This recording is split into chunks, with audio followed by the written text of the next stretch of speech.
Welcome back to another video, and today I'll be giving you 4 tips on how to get better aim. Because I know, yes, you watching right now miss half the mag of your R99 clip, then say it's lag. It's not lag, your aim just sucks. But don't worry, I'm here to help you with these tips, and this is for controller and mouse and keyboard as well, because these are just basic tips, but the basics are always what you need to practice to get better at a game, and those are the fundamentals of the game. One of the biggest things that a lot of players overlook for having good aim is proper crosshair placement, which brings me to my first tip: crosshair placement. This generally refers to placing your crosshair on where you think an enemy might be coming from or might be. It might sound simple, but it's a lot deeper than it actually is. Most players have their crosshair placed on the ground because Apex is a bear game. You have to find loot to make sure you're ready for a battle, but even after finding your preferred loadout, your crosshair is still centered down on the ground scanning for loot instead of the center of your screen. By placing your crosshair at the center of the screen, this eliminates excess movement of your mouse or joystick, because if you're going around the corner and you have your crosshair placed at the enemy feet and they have their crosshair placed towards your chest or higher, that first shot that they hit on you is going to change that one fight into their favor because they have proper crosshair placement, while you are shooting their feet, getting that damage with the peacekeeper.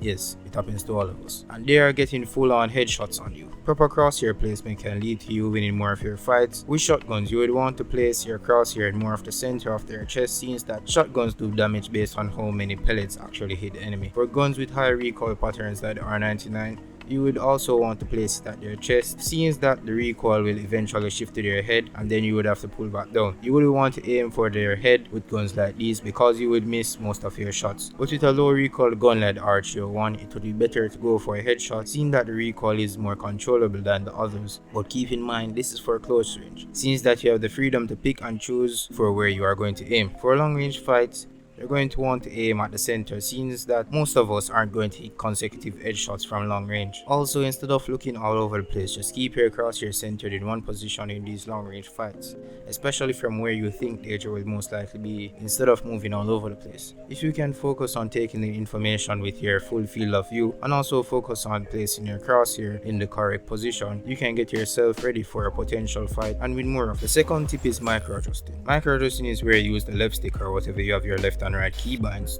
on your keyboard to make up for the additional movement you would have to do with your right stick or mouse. This works with shotguns, SMGs, ARs, and LMGs. Instead of learning all the recoil patterns for each gun in the game, which realistically we aren't all going to remember each and every one of them. Making micro adjustments to your aim will help you hit more of your shots, because when fighting in Apex, you aren't always going to be standing still, and even when standing still, your enemy is going to be moving. So micro adjusting will help you with that. Micro adjusting and tracking are two completely different things. Tracking is literally tracking your enemy movement with your right stick or mouse at long ranges, but micro adjusting is using your left stick or left and right keybinds to compensate for that extra movement you would have to do with your right stick or your mouse at closer ranges. Tip number 3 is sensitivity. The most important thing for this is your look sensitivity. You have to find the correct sense for you and what you are most comfortable with, not the sense of other YouTubers or streamers. You have two different types of sense in Apex Legends. You have the normal one, and then you have ALCs. ALC is more centered toward controller. I'm not sure about mouse and keyboard,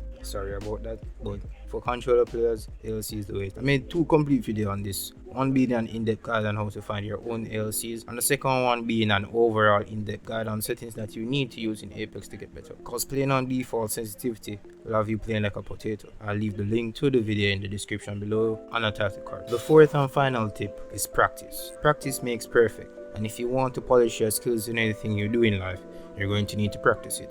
And that goes for Apex as well. I know most of you don't even go into the firing range before getting into a match, and wonder after fine-tuning your ALCs and settings, you still can't hit your shots. Well, that, my friends, is because you aren't practicing. Your skill and aim will deteriorate over time if you aren't practicing. Yes, you can go into games and shoot at some people and then die, and then blame lag and say that you are improving. But the main focus when you go into a game is to win, not to practice your aim. The best way to practice your aim is in the firing range, isolated place where you can just focus on shooting, practicing tracking and recoil control. This is the key to not only having good aim but also consistent aim. So going into the firing range for at least 10 minutes before heading into a game will help you to polish your skills and help you to become one of the best Apex players. So make sure you're practicing your tracking on the moving targets in the firing range and practicing your crosshair placement as well. Might not seem like much, but in the long run, you are going to see improvement from the muscle memory that you have built. If you've learned something from this video, leave a like, comment and subscribe. Until next video, this has been Playboy Sasuke. Have a great day.